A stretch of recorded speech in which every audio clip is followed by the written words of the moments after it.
پرانے زمانے کی بات ہے، کسی ملک پر ایک بادشاہ حکومت کرتا تھا جو بہت ہی رحم دل اور خوش اخلاق تھا۔ یہی وجہ تھی کہ اس کی رعایا اس نیک دل بادشاہ سے بہت ہی زیادہ خوش تھی۔ ایک رات بادشاہ نے خواب دیکھا جس میں اسے ایک گیدڑ رسی میں لٹکا ہوا نظر آیا۔ خواب کی وجہ سے بادشاہ بہت ہی زیادہ پریشان ہوا۔ وہ رات بھر سو نہ سکا۔ صبح ہوتے ہی اس نے سارے وزیروں اور دانشوروں کو اپنے دربار میں بلایا۔ بادشاہ نے اپنا خواب بیان کیا اور سب سے اس کی تعبیر پوچھی۔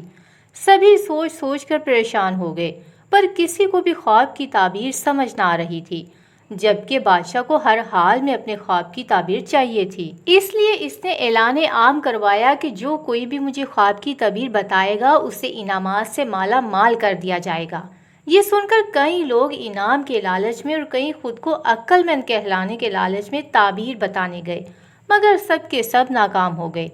ایک غریب کسان جسے گاؤں کے وڈیرے کی زمین پر کام کرتے کافی عرصہ ہو گیا تھا، لیکن اس کا قرض ختم ہونے کا نام ہی نہیں لے رہا تھا۔ سارا منافع تو ظالم وڈیرا ہی کھا جاتا۔ سارا سال محنت کرنے کے باوجود کسان کی وہی بھوک اور بدحالی برقرار تھی۔ اس نے سوچا کیوں نہ قسمت آزمائی جائے اور بادشاہ کو اس کے خواب کی تعبیر بتائی جائے، کیا پتہ خوش ہو کر بادشاہ سلامت انعامات سے نواز دے۔ سو وہ غریب کسان بھی شاہی محل کی طرف چل پڑا۔ چلتے چلتے راستے میں اس کی نظر ایک بزرگ پر پڑی جو ایک سایہ دار درخت کے نیچے بیٹھے ہوئے تھے۔ کسان نے آگے بڑھ کر باادب طریقے سے اسے سلام کیا اور اپنے آنے کا مقصد بیان کیا۔ بزرگ نے تحمل سے اس کی بات سنی اور کہا، یہ تو ایک معمولی سی بات ہے، تم وعدہ کرو انعام میں جو رقم تمہیں ملے گی اس کا آدھا حصہ مجھے بھی دو گے، تمہیں میں بادشاہ کے خواب کی تعبیر بتانے کے لیے تیار ہوں۔ کسان نے وعدہ کر لیا۔ اس بزرگ نے خواب کی تعبیر بتاتے ہوئے کہا، گیدڑ فریب اور چالاکی کی علامت ہوتا ہے۔ اس کا رسی پر لٹکنا اس بات کو ظاہر کرتا ہے کہ ملک میں فریب اور دھوکے بازی بڑھتی جا رہی ہے، اس لیے بادشاہ کو ہوشیار رہنا پڑے گا۔ کسان سیدھا بادشاہ کے دربار میں آیا اور اسے خواب کی تعبیر بتائی۔ بادشاہ کو بھی تعبیر پسند آئی اور خوش ہو کر کسان کو مالا مال کر دیا۔ سارے مال سمیت جب وہ واپس آیا تو اس نے سوچا کہ کیوں نہ سارا مال میں اکیلے ہی ہڑپ کر جاؤں، بزرگ کو آدھا حصہ اگر نہیں دیا تو وہ کر ہی کیا لے گا۔ یہ سوچتے سوچتے وہ اپنے گھر پہنچ گیا۔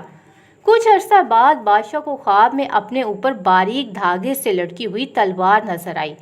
خواب دیکھ کر بادشاہ پھر سے پریشان ہو گیا، تو اس نے کسان کے پاس اپنا ایک قاصد بھیجا کہ اس خواب کی تعبیر بتائی جائے۔ کسان دوبارہ سفید پوش بزرگ کے پاس جا کر منت سماجت کرنے لگا کہ اسے خواب کی تعبیر بتائی جائے۔ بزرگ نے اسے تعبیر بتائی کہ تلوار جنگ کی تیاری کی علامت ہے اور بادشاہ کو بھی اچانک حملے کی تیاری کرنا ہوگی۔ آخر میں بزرگ نے دوبارہ اپنا آدھا حصہ مانگا اور کسان نے بھی حامی بھر لی۔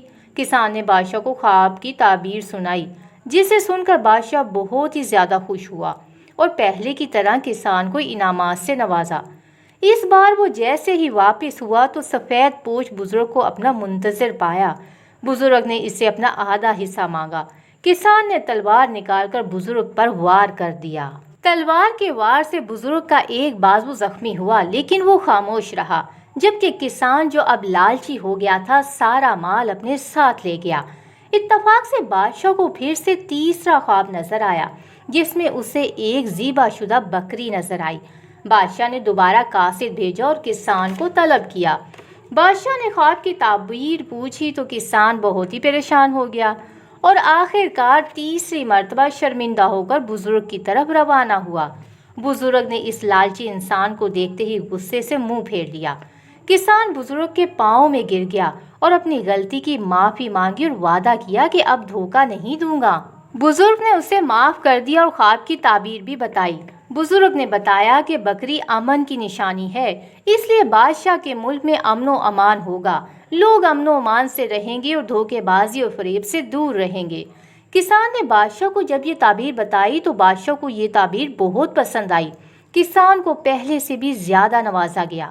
اس دفعہ کسان پہلے والا مال اور اب والا ملا کر سب بزرگ کے قدموں میں لے آیا کہ مجھے معاف کر دو، دولت کے لالچ میں آ کر مجھ سے خطا ہوئی ہے، میں توبہ کرتا ہوں کہ دولت کے لالچ میں آ کر کسی کا دل نہیں دکھاؤں گا آئندہ۔